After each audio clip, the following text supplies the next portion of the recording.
Welcome to Patty's Aquatics. Now, as you can tell, I have an empty tank behind me. That was my 75-gallon puffer tank I had upstairs that housed my Fahaka puffer. Because of some space issues we had upstairs, I decided to bring it down here into my fish room so he can be with all his other fishy friends. But what am I going to do with this tank? I'm going to do something that you don't normally do with the Fahaka puffer. I'm going to dirt it.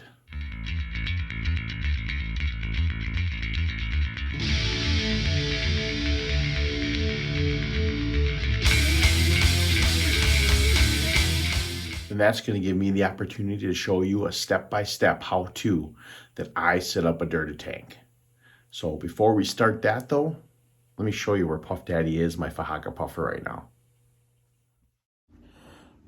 Well, he's chilling in his tote. He seems to be okay. Doesn't seem to be too stressed. Got the heater and air pump in there, so he won't be in here too much longer. So the first thing that you need to do if you're going to put up a dirted tank is the most important part of the recipe. It's the dirt. So what type of dirt do you use and how much? That's entirely up to you.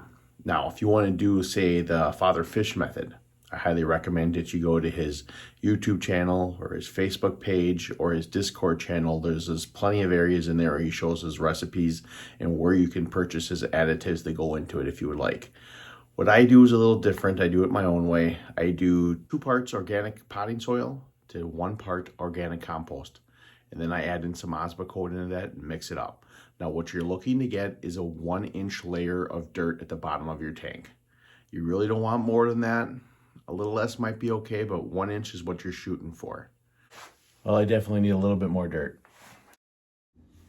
Once you got that 1-inch layer of dirt in there, now you can move on to the next step. Well, that next step is to add water.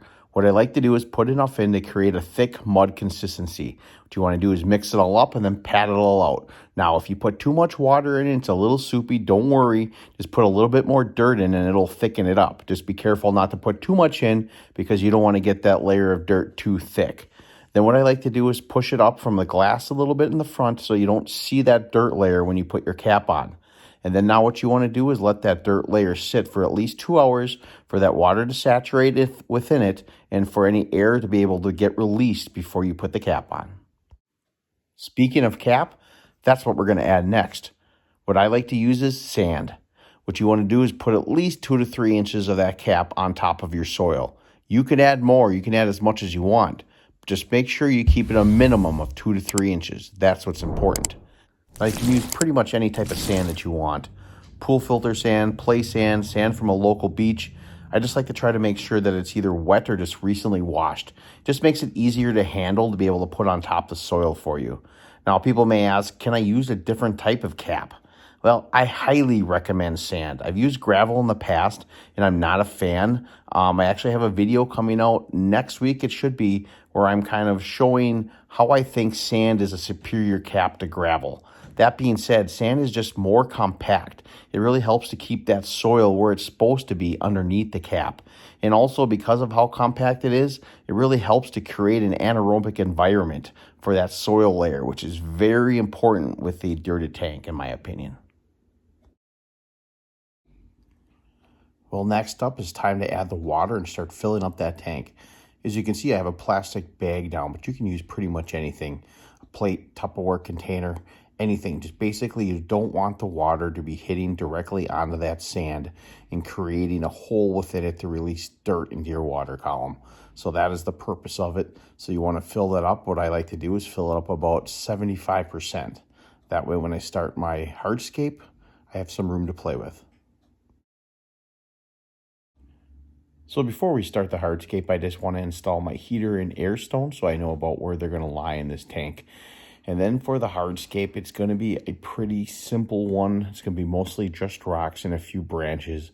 I have that big piece of driftwood that was in this tank previously, but it is so full of blackbeard algae. I just really did not want that in this tank. I scrubbed this tank so much when I took it down to try to get that out of there. So my idea for this is these rock piles, and then I'll try to put the plants all around it. Now it's time to start adding the plants. And first thing I'm going to put in is my tiger lotus plant.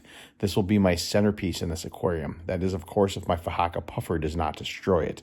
Now, the rest of the plants I plan on putting in here are staples to all my dirted planted tanks that I have. It's going to be the Ludwigia, the Pogostemon stellatus octopus, and then the Valsinaria or Dwarf Sag. I can never tell which one I have because I have them all intermingled within all my tanks. So that'll be the staples. I'll put them within the rocks and all within the back. Now, when you put your plants in, only make sure you put that root system about 1 inch into that sand.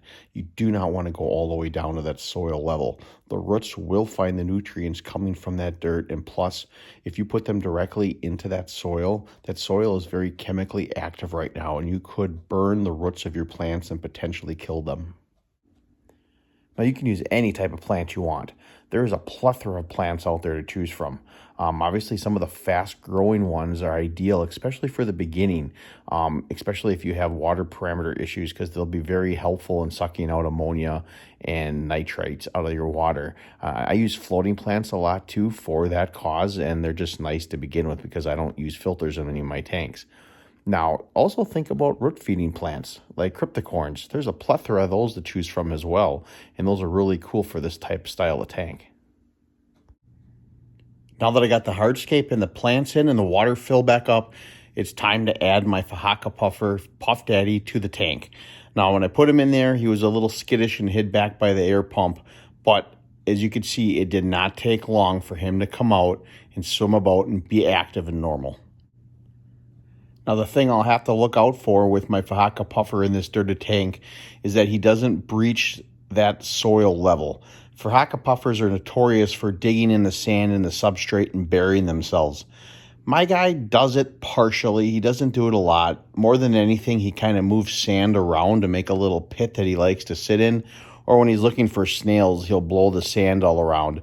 So I'll just have to keep an eye on that. Not that he's digging too deep, but I purposely put this cap at least 4 inches deep. So I don't think I'm going to have an issue. But like I said, I just have to keep an eye on it because I can always move sand around or add a little bit if he decides to get a little digging crazy. So this is my dirted 75-gallon puffer tank. I can't wait for the next few months for these plants to grow in thick along that back wall.